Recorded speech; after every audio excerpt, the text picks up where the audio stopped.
하나님 말씀 오늘은 함께 읽겠습니다. 시편 23편입니다. 시편 23편 구약성경 818면에 있습니다. 시편 23편 1절로 6절을 저와 함께 한 목소리로 읽도록 하겠습니다. 시편 23편입니다.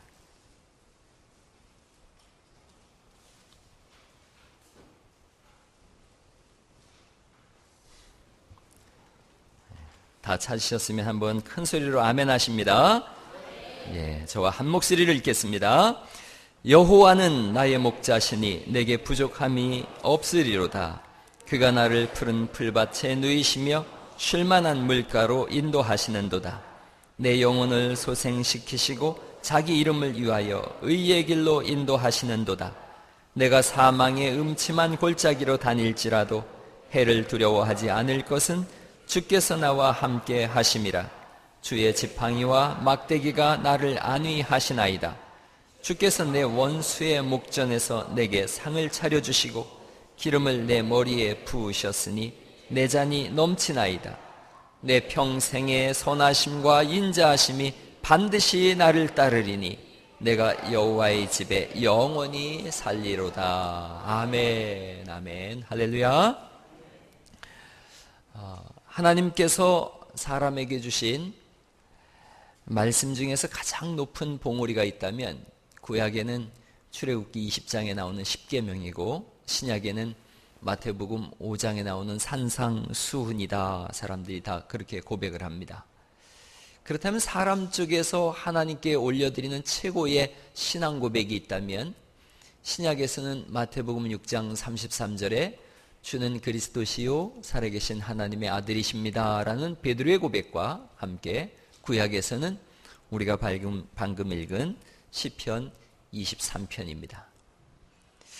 오늘 제목은 시편을 아십니까 하는 거예요. 시편 23편을 아십니까? 이런 시편 23편이 어디 있지요? 뭐 어디 있어요? 성경에 있죠. 시편 23편은 정확하게 말씀드려서 시편 22편과 24편 사이에 있습니다. 그런데 제가 이거 웃자고 이런 얘기 하는 게 아니라는 걸 아시겠지요? 시편 23편은 정확하게 시편 22편에서 24편에 있습니다. 시편 23편은 모든 사람들이 가장 좋아하는 찬송이 하나님 말씀이고 운명의 자리에서 꼭 듣고 싶어라 하는 말씀이라 그럽니다. 그런데 시편 23편은 22편과 24편에 있을 때에 가장 빛이 납니다. 또 그때 비로소 시편 23편이 23편 되는 의미를 가집니다. 그럼 시편 22편을 여러분 한번 보십시오. 시편 22편. 시편 22편을 보시면 그렇게 써 있습니다. 맨 위에 여러분이 가진 성경에 뭐라고 써 있어요? 다윗의 시, 그렇죠? 다윗의 시. 그 다음 뭐라고 써 있어요? 인도자를 따라 아엘렛 사할에 맞춘 노래. 그렇습니다. 이게 옛날 성경 구약 개역 한글을 가진 분들은 다윗의 시 그리고 영장에 맞춘 노래 그렇게 되어 있어요. 영장이라고 하는 것은 여기 인도자라고 했으니까 성가대 지휘자를 말합니다. 찬양대라고 하는 이름이 정확한 이름이에요. 찬양대 지휘자가 솔로로 부르는 아리아예요. 그리고 여기 있는 야엘렛 샤할이라는 뜻은 사슴이라고 하는 곡조에 맞춰서 부른 노래입니다. 시편 22편은 루터는 사슴 및 사냥꾼에게 쫓기다가 쫓기는 사슴의 노래 이렇게 이름을 붙였어요. 다윗이 사울에게 쫓기는 상황 속에서 부른 노래라는 거지요. 그러면 한번 시편 22편이 영장에 맞춘 노래니까 23편을 한번 영장에 맞춰서 한번 들어보겠습니다.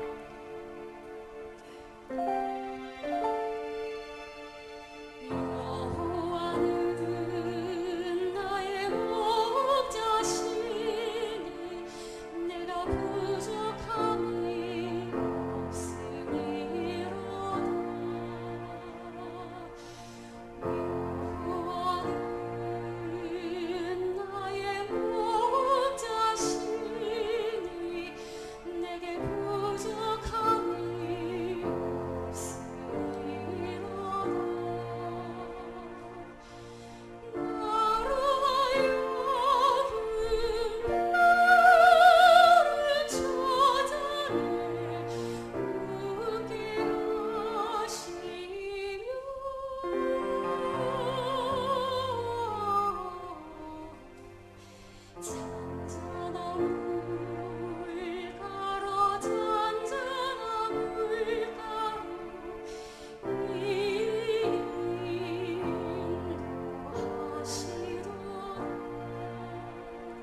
할렐루야. 여기까지 듣겠습니다. 시편 22편이 왜 23편 앞에 있어야 되는가를 한번 보시죠. 시편 22편 1절을 같이 한번 읽어보겠습니다. 시편 22편 1절 같이 한번 읽어보시죠. 시작. 내 하나님이여 내 하나님이여 어찌 나를 버리셨나이까. 어찌 나를 멀리하여 돕지 아니하오시며 내 신음소리를 듣지 아니하시나이까. 여러분, 내 하나님이여 내 하나님이여 어찌하여 나를 버리시나이까. 어디서 많이 읽어본 말씀이죠? 예수님께서 십자가에 돌아가실 때, 마태복음 27장이죠. 엘리 엘리 라마 사박다니, 하나님이 어찌하여 나를 버리시나이까. 그 예수님의 고백은 시편 22편 1절에 있는 그 말씀을 그대로 인용한 말씀입니다. 그 시편 22편은 십자가에 달리신 예수님의 모습이 여기에 있는 거지요. 6절을 보시겠어요? 나는 벌레요 사람이 아니라 사람의 비방거리요 백성의 조롱거리니이다. 나를 보는 자는 다 나를 비웃으며 입술을 비쭉거리고 머리를 흔들며 말하되 그가 여호와께 의탁하니 구원하실걸, 그를 기뻐하시니 건지실걸 하나이다.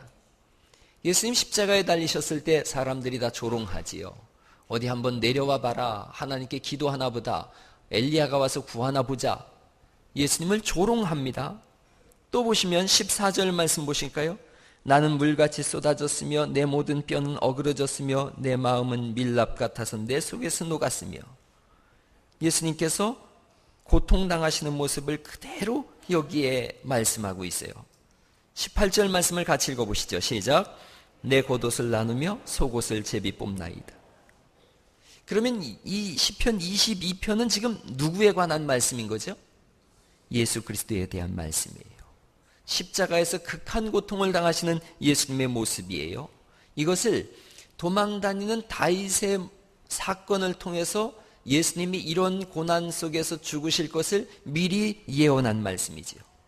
더불어 오늘날 우리가 당하는 삶 속에 있을 고난과 고통을 말씀하고 있어요. 그런데 중요한 것은 이 고난과 고통은 여기서 끝나지 않는다는 거지요. 시편 24편으로 넘어가 보시죠. 시편 24편.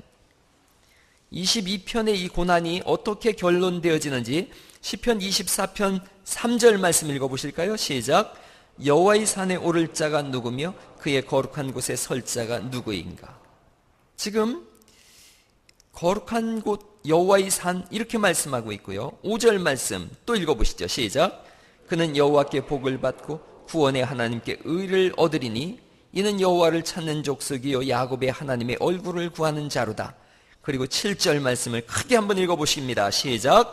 문들아 너희 머리를 들지어다. 영원한 문들아 들릴지어다. 영광의 왕이 들어가시리로다. 아멘. 영광의 왕은 누구예요? 예수님이세요. 영광의 왕이신 예수님이 천국을 들어가실 때 천국 문아 들려라 라고 말씀하시는 거지요. 그리고 8절에 영광의 왕이 누구시냐? 강하고 능한 여호와시오 전쟁에 능한 여호와시로다. 9절 말씀 또 읽어보시죠. 시작. 문들아 너희 머리를 들지어다. 영원한 문들아 들릴지어다. 영광의 왕이 들어가시리로다. 할렐루야. 이렇게 되었습니다.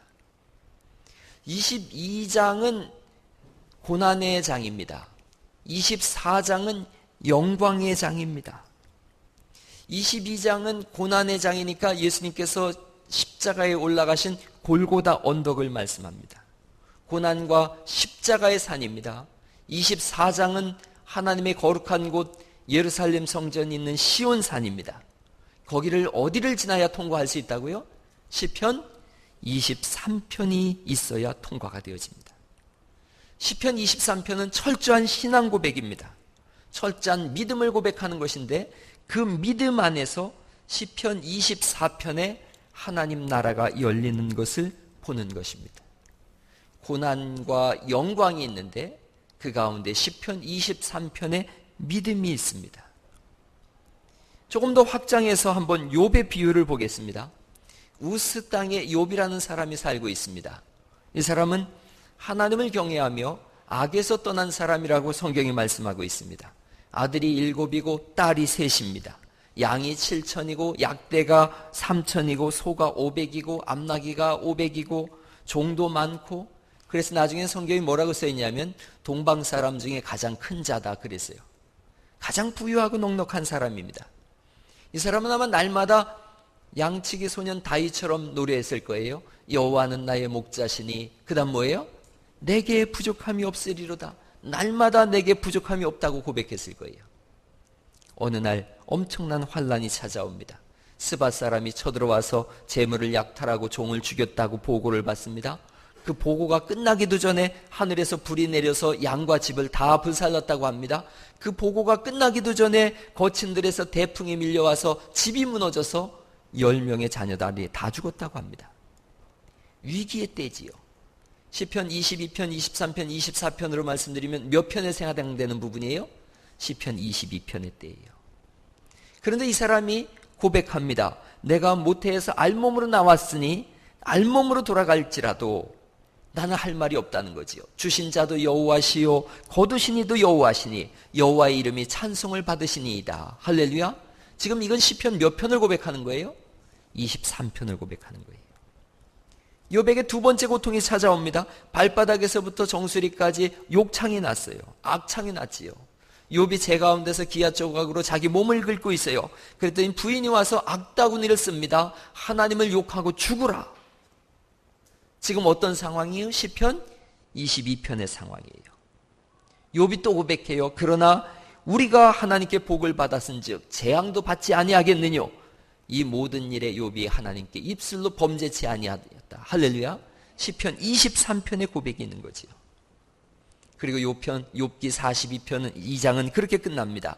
여호와께서 욥의 모년에 복을 주사 처음 복보다 더하게 하시니. 욥이 140년을 살았는데 아들과 손자 4대를 보았다 그랬고 나이 늙고 기한 차서 죽었더라. 할렐루야. 시편 24편으로 끝납니다. 예수님의 모습도 보세요. 시편 22편에서 그 불같은 십자가의 고난이 있지만 시편 23편의 고백처럼 하나님을 향하여 원망하지 않고 그러자 천국문을 여시고 들어간 줄 믿습니다. 우리의 삶이 이렇습니다. 시편 23편을 다시 한번 잘 보세요. 이제 오늘 시편 23편을 펴시고요. 1절을 다시 한번 읽어보시죠. 시편 23편 1절을 읽어보시죠. 시작. 여호와는 나의 목자시니 내게 부족함이 없으리로다. 부족함이 없다라고 말씀하지 않고 없으리로다. 미래형으로 쓰여 있어요. 지금 상황이 좋지 않다는 거지요.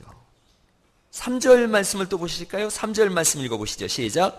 내 영혼을 소생시키시고, 이렇게 말씀하세요. 내 영혼을 소생시키시고. 소생이란 뜻은 병든 자가 회복됨을 의미해요. 그렇다면 지금 큰 위기 가운데 있다는 거지요. 4절 말씀을 또 읽어볼까요? 4절 시작. 내가 사망의 음침한 골짜기로 다닐지라도. 또 여기까지 그냥 읽어보세요.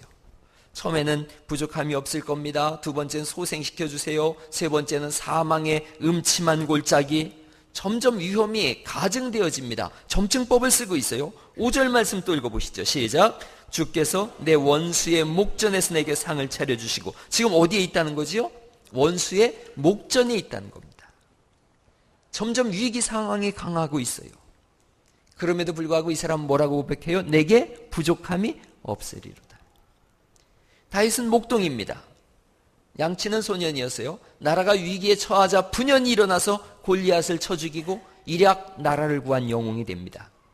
그러나 왕인 사울이 시기하지요. 다윗을 죽이려고 온갖 계략을 다 합니다. 눈앞이 다윗을 보고서 창을 던져서 내가 저를 벽에 박으리라. 얼마나 표현도 잔인한지 몰라요. 창으로다 내가 벽에 박으리라. 그러고 또 죽이려고 군대를 일으킵니다. 다윗은 날마다 엔게디 굴로 아둘람 굴로 정신없이 도망을 다닙니다. 그렇게 오랜 시간 도망을 다니면서 고단하고 고통스럽습니다. 긴장이 있어요. 어려움이 있습니다. 살아가면서 우리가 겪는 일들입니다. 한숨 짓는 일들이 도처에 있지요. 문제는 점점 커져서 자신을 자꾸 누르고 있습니다. 그런 이 위기의 상황 속에서 다윗이 고백합니다. 여호와는 내게 나의 목자시니 내게 부족함이 없으리로다. 여호와는 나의 목자시니 내게 부족함이 없으리로다. 이 사람은 목동으로도 살면서 하나님의 마음을 잘 알아요. 어느 날 양을 칠 때에 곰이 와서 양을 물어가면 달려가가지고 곰의 입을 찢었어요. 사자가 양을 늑탈해 가려고 그러면 달려가서 사자의 갈기를 잡아서 그를 곤두박질 치던 사람이에요. 그가 양을 구하기 위해서 얼마나 애를 썼는지를 자신이 알고 있는데 하나님은 오죽하겠는가 하는 거예요. 양 한 마리를 구하기 위해서 자기도 생명을 거는데 전능하신 하나님께서 나를 보호하시는 일에 있어서 어찌 그냥 계시겠는가 하는 것이 다윗의 믿음이에요. 자금의 상황은 죽을 것 같아요. 그런데 그가 고백하는 거예요. 내게 부족함이 없으리로다. 우리나라의 경상도 쪽에 초창기에 복음이 들어왔을 때 사람들이 이 말씀을 읽었어요. 이 말씀을 읽는데 목사님도 없고 그러니까 집사님 한 분이 초롱불이 가물가물하는 데서 이걸 읽는 거예요. 이렇게 읽었어요. 여호와는 나의 목 자르시니 내게 부족함이 없으리로다. 온 교인이 아멘 했어요. 할렐루야. 그게 우리의 믿음이었어요. 하나님이 내 목을 자르셔도 나는 부족함이 없겠습니다. 잘못 읽었지요? 그런데 가장 큰 은혜가 됐어요. 여러분, 하나님이 우리의 목자가 되시면 우리에겐 더 이상의 부족함이 없음을 믿습니다. 욥이 똑같은 고백을 했어요. 욥기 23장 10절에 나의 가는 길을 그가 아시나니 나를 단련하신 후에는 내가 뭐처럼 나온다고요? 정금같이 나오리라. 나를 단련하신대요. 연단이 있어요. 훈련이 있어요. 고난이 있고 고통이 있어요. 그럼에도 불구하고 욥은 노래해요. 왜냐하면 내가 가는 길을 하나님이 아시기 때문입니다. 하나님이 목자인걸요. 목사님이 설교를 하면 쓰면서 써고서 그 인쇄수에다 주보를 맡겼는데 주보에 그렇게 썼다 그래요. 여호와는 나의 목자시니. 그렇게 주보를 제목을 쓰라 그랬더니 인쇄수에서 전화가 왔어요. 목사님 그게 답니까? 그러자 목사님이 얘기했대요. 그거면 됐지요. 그랬대요. 그래서 주보에 나왔는데 그 다음 주에 그렇게 나왔대요. 여호와는 나의 목자시니 그거면 됐지요. 이렇게 나왔다 그래요. 그거면 충분한 거지요. 하나님이 아시는 걸요. 하나님이 목자신 걸요. 할렐루야. 하나님이 우리의 아버지가 되시는 걸요. 그러면 다 된 거지요. 고난당하는 심령이 있어요. 시편 22편의 상황이 있는 사람들이 있어요. 아니 23편으로 건너가서 점점 위험이 위증될 때가 있어요. 점층될 때가 있어요. 내 힘으로 벗어날 수 없을 때가 있어요. 그때 사람들이 노래하는 거예요. 여호와는 나의 목자시니 내게 부족함이 없으리로다. 어떤 사람은 찬송해요. 괴로울 때 주님의 얼굴 보라. 평화의 주님 바라보아라. 우리 같이 한번 이 찬송 한번 같이 찬송해봐요. 괴로울 때 주님의 얼굴 보라.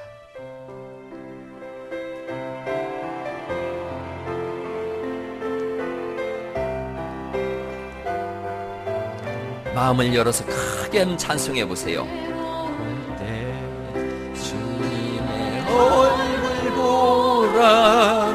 평화의 주님 바라보라. 세상에서 시달린 친구들아,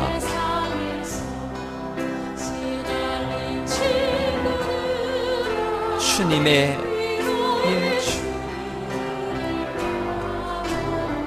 눈을 들어 주를 보라. 주를 보라. 내 모든 염려 주께 맡겨라. 슬플 때에 주님의 얼굴 보라. 사랑의 주 힘이 없고 내 마음 연약할 때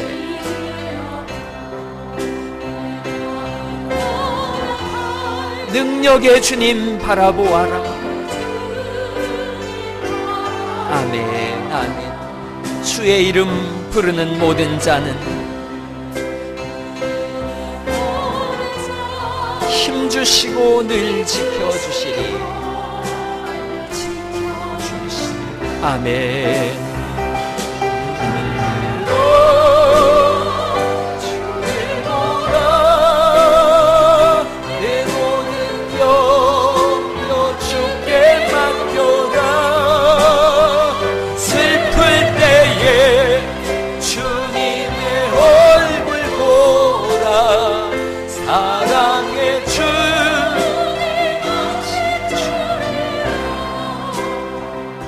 할렐루야.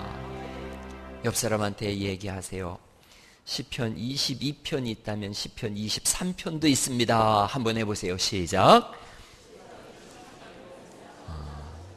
그렇습니다.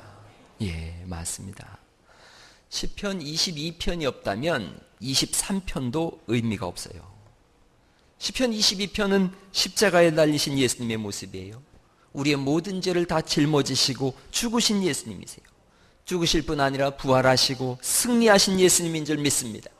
골로새서 2장 15절 말씀에 정사와 권세를 벗어버려 밝히 드러내시고 그 다음 따라해 보세요. 십자가로 승리하셨느니라. 아멘. 승리하신 예수님이 우리 주인이세요. 요한계시록 19장 보니까 예수님의 눈은 불꽃 같다 그러세요. 불꽃 같은 눈동자로 우리를 지켜보시는 거예요. 예수님은 피 뿌린 옷을 입으셨대요. 우리의 죄를 대신해서 피를 흘리신 것이지요. 하늘에 있는 군대들이 백마를 타고서 예수님을 쫓았다라고 말씀하고 있고요.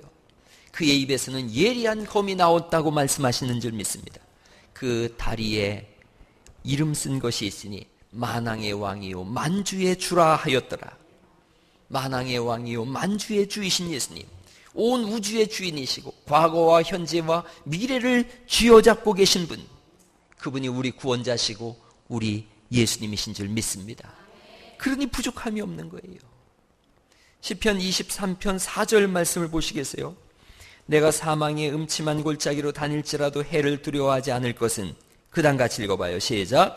주께서 나와 함께 하심이라. 주의 지팡이와 막대기가 나를 안위하시나이다. 아멘.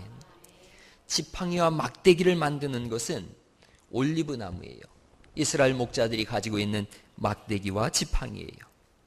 이 막대기와 지팡이는 올리브 나무로 만들어요. 올리브 나무의 뿌리를 잘라서 만드는 게 지팡이예요. 올리브 나무의 줄기를 잘라서 만드는 게 막대기예요. 막대기는 곰이나 사자가 달려들 때에 이걸 가지고서 공격하는 거예요. 아주 단단하게 생겼어요. 무기예요. 그리고 지팡이는 길 갈 때 쓰기도 하지만 양들이 다른 곳에 떨어져 있을 때 이 지팡이에 갈고리 된 것으로다가 양을 저렇게 건져내는 모습이 이 지팡이예요. 주님이 말씀하시는 거예요. 내가 길이요 진리요 생명이다. 그 길 갈 때 짚는 지팡이가 저 지팡이예요. 주님이 우리의 길 되시는 분인 줄 믿습니다. 막대기는 우리를 지키는 거예요. 내게서 양을 뺏어갈 자가 없다 그랬고요. 하나님의 사랑에서 끊을 자가 없다고 말씀하신 줄 믿습니다. 그런 거로 이 올리브 나무는 이스라엘 사람들에게 있어서 예수님이 태어나신 유다 지파의 상징목이에요. 그렇게 말씀드리면 지팡이와 막대기는 그리스도 예수님을 상징하는 거예요. 그분이 지팡이와 막대기가 되셔서 우리를 이끄시고 인도하시니 성도여 안심하실 수 있기를 간절히 바랍니다. 하나님 나라 가는 그날까지 주님이 이끄시고 인도하시는 거예요. 그래서 안심하는 거예요.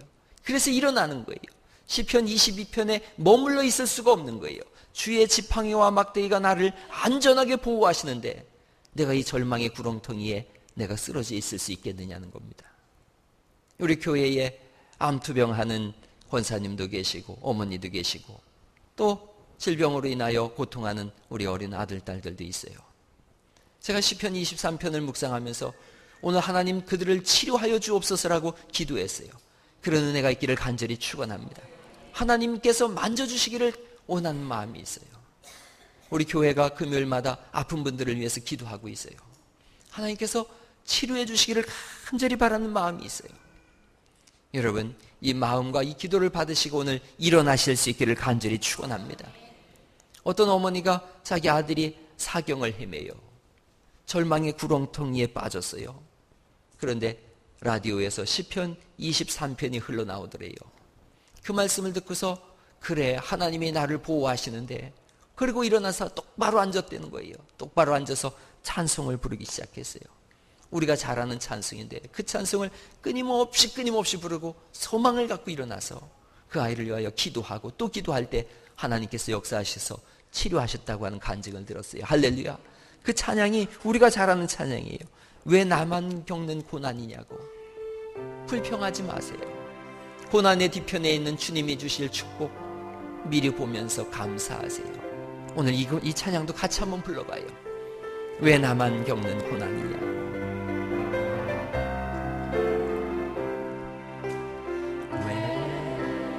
나만 겪는 고난이라고 불평하지 마세요.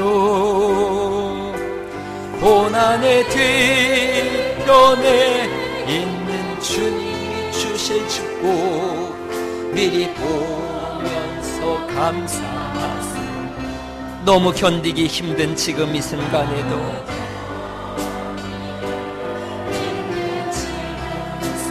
주님이 일하고 계시잖아요.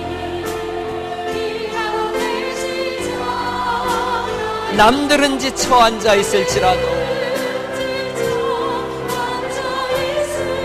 당신만은 일어서세요. 힘을 내세요.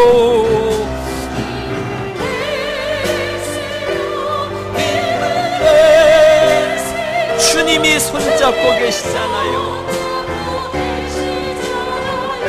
주님이 나와 함께함을 믿는다면 어떤 역경도 이길 수 있잖아요. 왜 이런 슬픔 찾아왔는지, 왜 이런 슬픔 찾아왔는지 원망하지 마세요. 당신이 잃은 것보다 주님께 받은 은혜,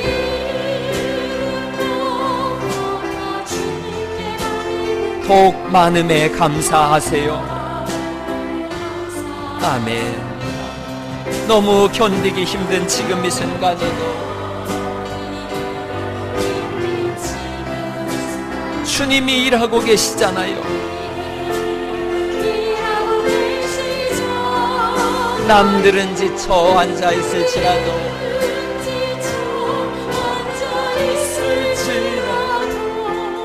당신만은 일어서서 아멘. 힘을 내세요.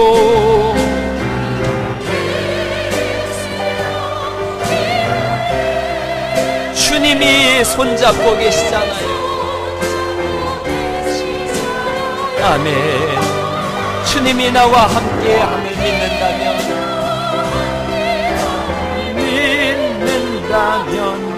어떤 고난도 견딜 수 있잖아요.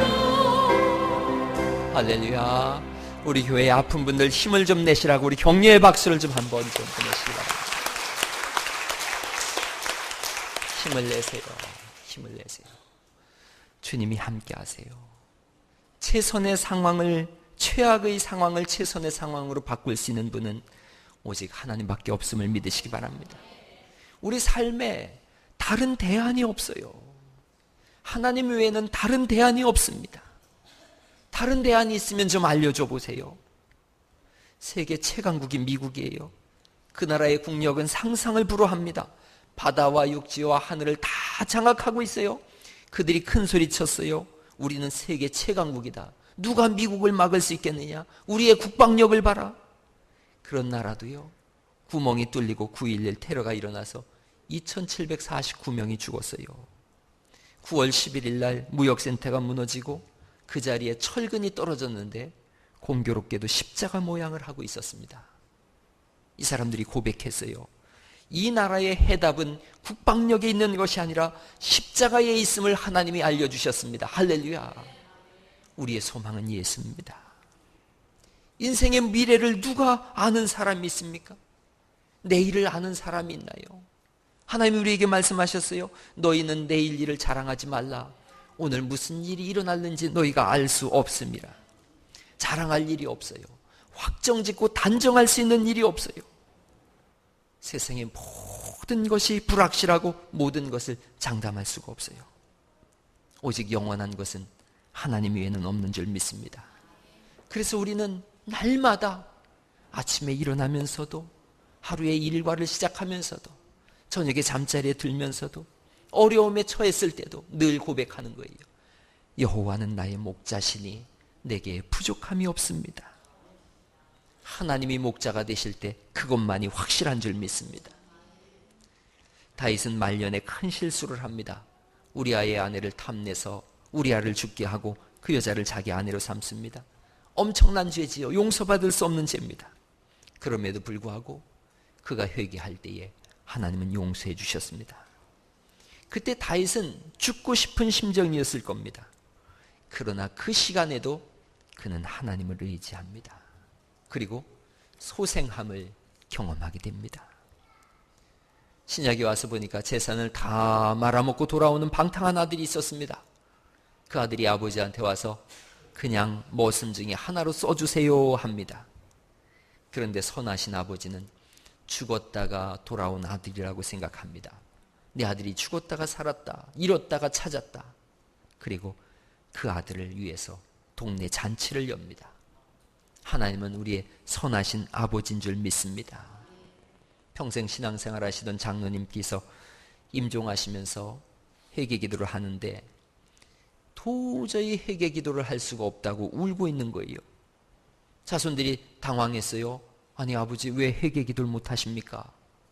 그러자 그 장로님이 하시는 말씀이 내가 회개기도를 하느라고 기도를 했단다. 하나님 이것 잘못했습니다. 그런데 하나님 말씀하시기를 그때도 너를 사랑했다. 하나님 저거 잘못했습니다. 그때도 너는 내 사랑하는 아들이었다. 하나님 이것 때문에 너무 하나님 죄송했어요. 내가 그때 너를 가장 사랑했다. 눈물이 나서 감사하다는 고백밖에 못하겠더라는 겁니다.